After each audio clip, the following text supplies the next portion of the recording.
Abonnez-vous et cliquez aussi sur la petite cloche de notification pour ne rien rater de nos prochaines vidéos.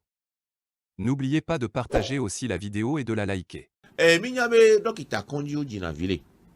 Dokita o na homa tutuma na mebe devi ya kaya meleke oji le yogbo. Dokita we won dogo kudo nyakaka do to ni son. Me ko gbo na dole konji pa o me kwa. Feveri ale fi o ba padi. O si gbebe o le biji. Eme npo be homa ngare la akobe no le fuma. On a déclaration liminaire lodi. Alors, déclaration liminaire lodi. Donc il t'a vu nous kema, wele beya. Donc il t'a o le gbonbe sope akpe vekudo amenyi amea. Ye yo to azon lide odi. Nyanya wenyi be emilado nkube dogbegbe nani le gawame kakavana gade me kako tout monde amonte di ame amo wa bai mo kwa be dio ame oku obodo so e ba me kuku da dokita obe yo lo grave yenti o ma ho be ni enyano tu ya me kaka enu ba fa do nu kentia jidudu abado bobode na nenembe ameo munyi dokita odede o jidudu aba mo no eme société civile ba mo o lita tanti kudo leke o la odoa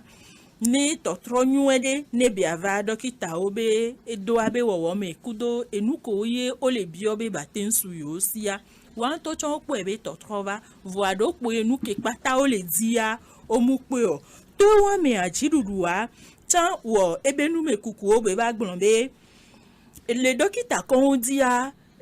dokita obe do abe wo agado mo wa yo ba le pobe enudo mu le zondo wa tepo ba so edodo dede anyole yo be contractualisation alebe nu o me wa ba kona amesi ame ozun wa cha me kaka egbe ami mnyafikeye o le na contractualisation voa dokita onu kenti yo toni so le gbonbe na de nem lonya ko ngbon ba ififi odo nu so ba pe coronavirus be edokele egbe ya enyi nde kele ni tagbana yo be nono me ke o me yo le wotoa fonfon le do yo do aka flaziandre ni be so coronavirus to ame over konji egbe ye ewo dokita wan de ka ye le konji yo po ni mba me o ya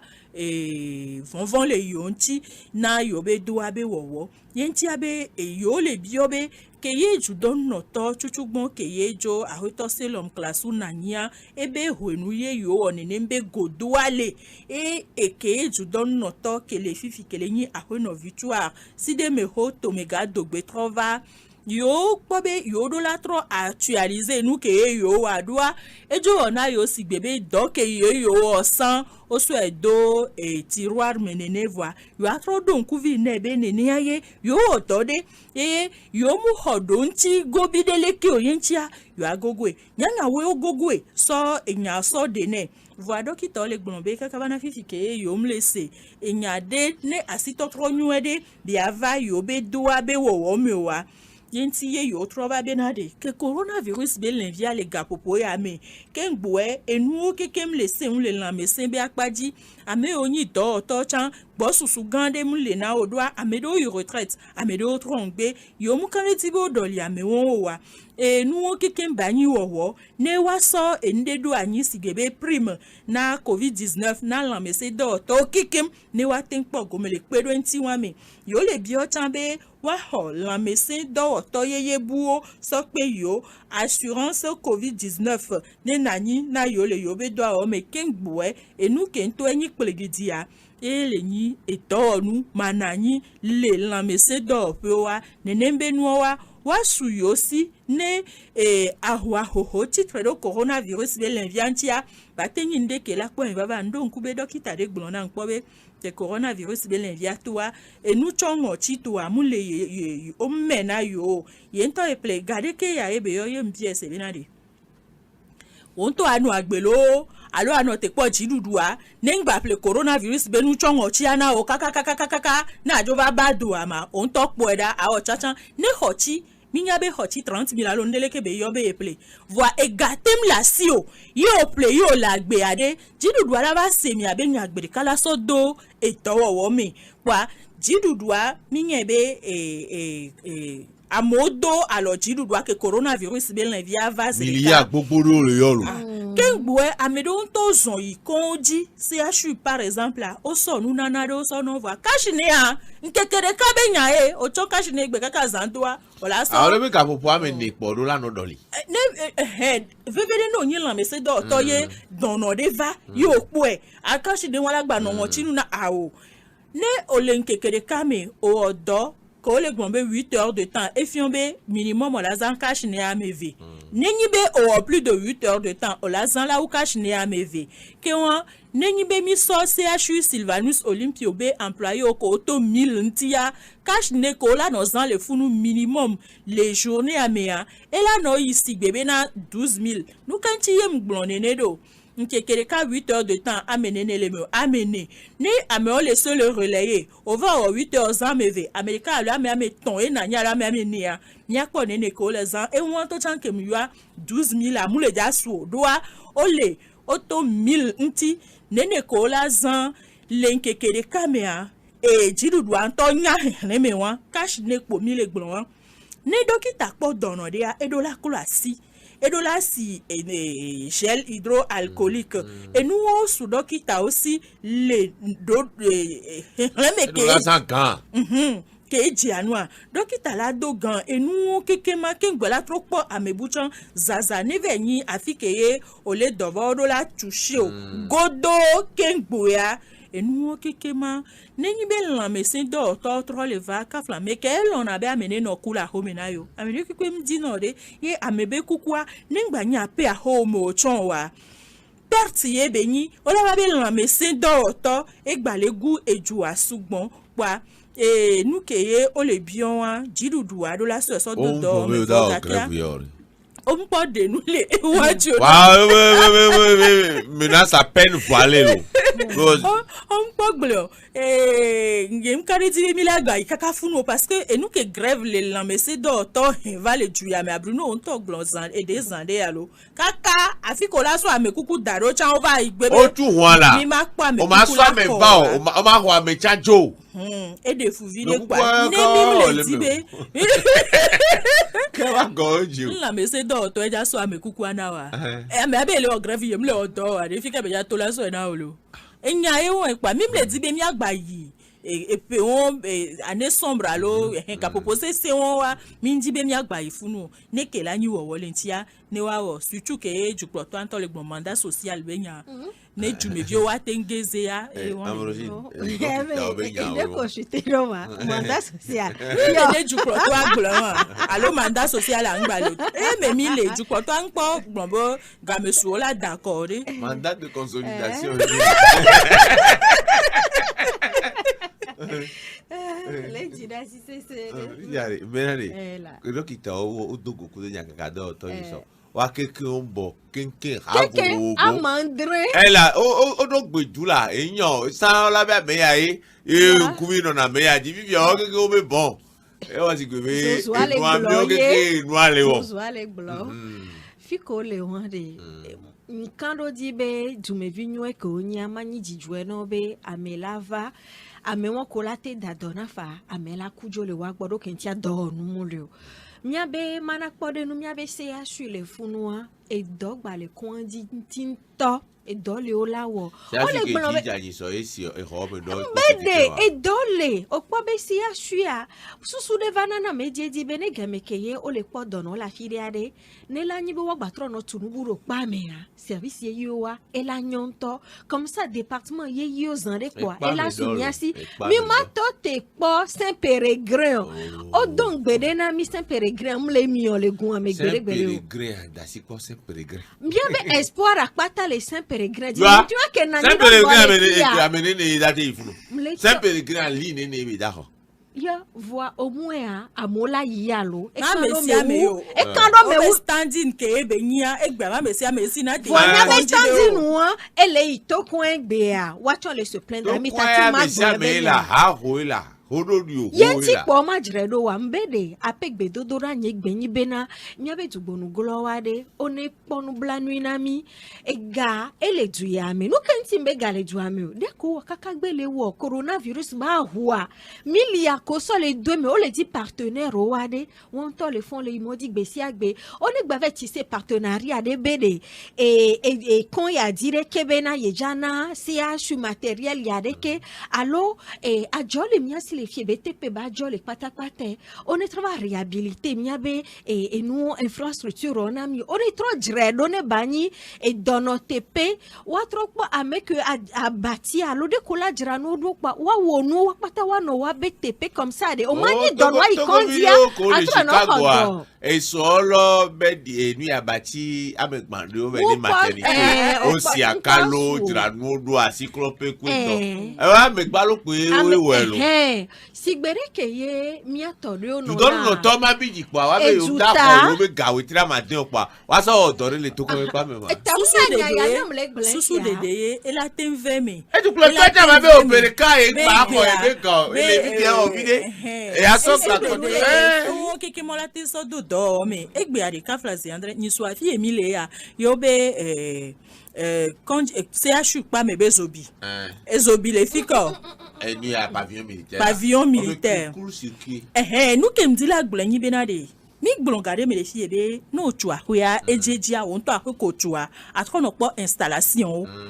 et que va les ni do peto gba le vvd doit aller que mi les sans courant l'électrique il est toya me li que mi les amis abe e do nu le toya me doit ka flan la homea mim sana on ni ni ehia be watro po nu ogbo itoko ipa me po na po interrupteur be nu oda be nu ko la po e do e be yin e mele vo e karo po la to wuya la po la ba bi o se be na de fika ya si zo le ho ya mema opo na ko wa e do mu le wa tepe o enu onyi be enu ake no na ngbe do me agree alo avant anti musique e do la na yin ka flan afido egbe maternité yo yi won nene mdo nkube gade me e bekonji e mudu de vide le bekonji be nyi nyava dile na FMB e nyakaka modi e na be e bekonji to ko se mu jochi na ho wa otropo wa be nu ogbo alebe enu wa no gbe soso e bebe vi nyenye ko ji fifi po labe mudu ya e de fu vide e ne radio to alo nyakaka do to le gbon wa be nya munyi be wa so gble amedenti yo voa ne watem ajra nudo enja ne jukploto judonu no to do pe gangan ko le mi abe juwa me o po ebe nu an pe me nya ebe yin na juwa yo la tem avot no ngba so wa be wetri kuku be garchon wa susu dede lo nyem le gbonbo no we godolo ola meme abenade nemi auta mi boy adwa togo vio ko ka flasi andre le Chicago wa ko anwa e susu dede ye bruno nyemu le siwaji o ka fla projet kele wa sido wa be gantia wan to enye yentia susu dede ola tenwe wa be egbeade mi so maternité mi so service traumato mi jave woto ale ke le funu ola dranu do marque mi dranu kwa no pa yo dranu vo ani so amele le to na be na esi be nya ko le glo ya be esi ya tofu java abroti mirare enya le promenai be projet nya ni kwa glevo mbe amekowe wa so kwandia département vovovo amekowe na hotutu bedoa one ve kwa jon ai one igba yi eduta amekowe na te BTPB ajo to fi ora du fe do ora le tout fin odo ba aji oku de to le po ameno to le so amenu no amesi o le sagbo le tout fin ni banka wa po amenu we jira to pe pa amenu la jira ro ohun egbe la oso edon no o le wale ayo so ola didi impôt di potono amlo kwea no amelo le odo o le tu impôt oui do yambede BTPB to na do amenti ebo ma fa to ko ba joya voi ebo ma fa to ko ba joya ngba ifuno mbe projet yen entreprise le du amela te do mo yo la so o la se mo fi asinu o le do e fi ya me to ko ba entreprise o le cho le do leo le do mo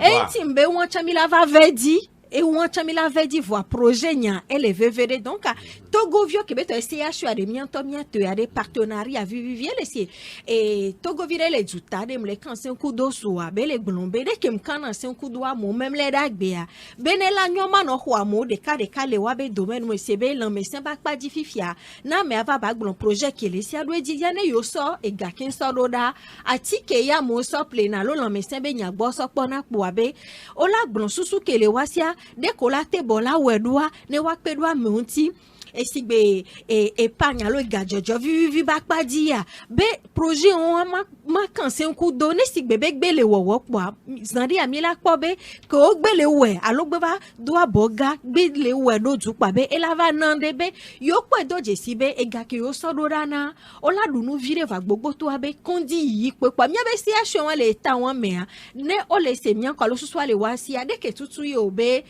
Chicago to ovana bedia Odra maternité alors Atlanta oui bedi de gbono abati Atlanta to allo Minneapolis won to ne so do yoro ke dibe de ke yo gbele dole e jo be vivia to ya kebu kenu ya ke ye di dudua o nya be Bruno ma gbolonya de no sia ne do ga me de ke ola to no be di dudua ewe enye be mi o pata mi awe voile ga me ke ye e ga be nya va allo atasian gbele me be nya va gan won me a o mle ja no fio how me et gaz central veut dire valer comment et garde la signal on les fiora on a bon descente ça on a bon descente ça bon liste na bola et monument au Michel kudo to au pona konya on le fiora va le tout courant là au menama hôtel particulier les cas ni au Jacob là non comme nyani ministre on nyani ba kende mena melefio omni ministre on poyo be ministre be sakuto Bruno Fidelis ko omni ministre et nous que ya le gula eleto mode nous que yo name be togovi ko le gbedia o afford de sigale ke o gula chanzande ya be ministre ono so be wetri kuku be ga on de ouais amo on le juo amo le we ke coronavirus be enlevi ya va jania yemi so do jesi do mi ne ngro be mi be jidudu on to ba do jesi do azombe mi be lan me se do pe wa won to jedo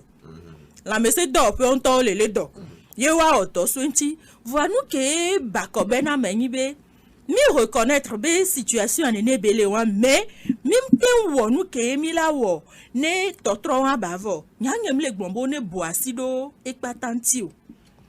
ko enyibe mi abe enu akonji gan ke enyi konji de référence enyi CHU a emi sodo na nkumia no odo so CHU nti ne mi abe nu to me gbia ka flan la me se do pe a mungi nu ke belanye o don ku be mi gbon ejude be nya le fi agojo lolo be ame abe fi ke yo la so coronavirus be abua so dadwa abota dadwa mule yo si o vo abota wan fa fameye o no e copy ame e fi on be nyemunya ne electric ile electric mule wa o mule jate amere matin si te fi be ave na o fi ke enu ya e frigidaire alo ndene wa so no temu ke wa glacière ya me la ple na o la va ple glaçon la fide nke kene de glaçon la tenir o e nya bio se awo ou bien o la va be on dit groupe et nous allons énergie solaire diludua nenye kpobena eto la gleame eto le di elawo enu ke le nyi vivi se na la mese do to yo le gbombena amede o le yo me ntochan omu emarge na le efio habenu ya dio ame onyi wanto e kwandi yechuna efe vivi no ame onyi omudo inamo vo egbe afio ha do to ya odo inam ne enya dole wu mi so nduru dado ponye be ma so na me ne badu nduru wa ma ten so na le blibo nyinyi me a nya ma ten so na mi atenya ona na do na kwasi ma dido o ja aka vire nwe oladua yo be foto be sere una me gbo we okun na keke anya mudo inamo fifi am le kwanji mi va so inam be homa va le ke ma tendu inam be homa wa do nya ma tendu yo de fifi am aji monubu ele nyi olapa me la le dova afi ko mdo la ngula chike do le o le ngule ko o le ngule ka chike ava nya dom leva dokita mnya o be ke ma ple wa mpleva e ke on to bale me anye munda nyo ko do na ma abu o do abi na ma o ya ma so e ya ma me ple be le yin to asinye o mda zen chana o wa ti du wa ke le glombe nemi konjia dókítà ń gba sàtíkè náà mi lè kọ́njú òbí dókítà mú ní pharmacie ẹ̀yẹ́ bẹ̀ yín o. Contractualisation àdé èlé ọ̀dọ́ à. Yẹ́n lè gbọ̀n bẹ́ẹ̀ kẹ́kẹ́ bá ní gbé àmì mú yẹn fi kèmí lè ní o. Jídùdù àmútú ọba bá náà kọ́ ìtàgbọ́n náà les 100% ní yóò tẹ ọ̀sùn 15% èdè fínàmì gbogbo rẹ̀. Esthétique mi àdé mi yóò ní ọmọ náà lè trompe l'œil. Ẹnu kékeré mú kéé ó lè gbọ̀n bẹ́ẹ̀ làmẹ́sẹ̀ dọ̀tọ̀ ń gbà va ní wà sànú náà ò wá. Nyawo nyi be mu le tepe be avane dókítà ba sa chike na odo dókítà ma chike sa to be nyi o. Voa afike dókítà sa to ya mudo inambe ho eho tafla che dókítà mudo inambe ho malo. O koko inambe ho mava yo be ko kaka. Ina ba pon de pepe le me o. To kure ka yo la tu vo be be je nfe pe wo la tu le ji. Dókítà ke popo wa. E ya ne ya ento jetu wa. E la tu ko to kure ka wa. O ko ale ke nous est un peu paradoxal. If ya amewa e la te ko atome la otona. Yem le gbon be dókítà ngba odo asigale ke be jiolo. E gan be na o na de be conscience professionnelle. Et puis dókítà o injustice sociale le noame. Ne miabe ju ploto le di be na inu me wa ko. Sigbale ke o le gbon be contractualisation o so amedo do kwanji ne wa no kenkuvi lo nu me be enu le yido dodo nu ma. Ano pa fi de ke nyona o wa de me po nu egbe po ajo bobo na endo funu a. Ne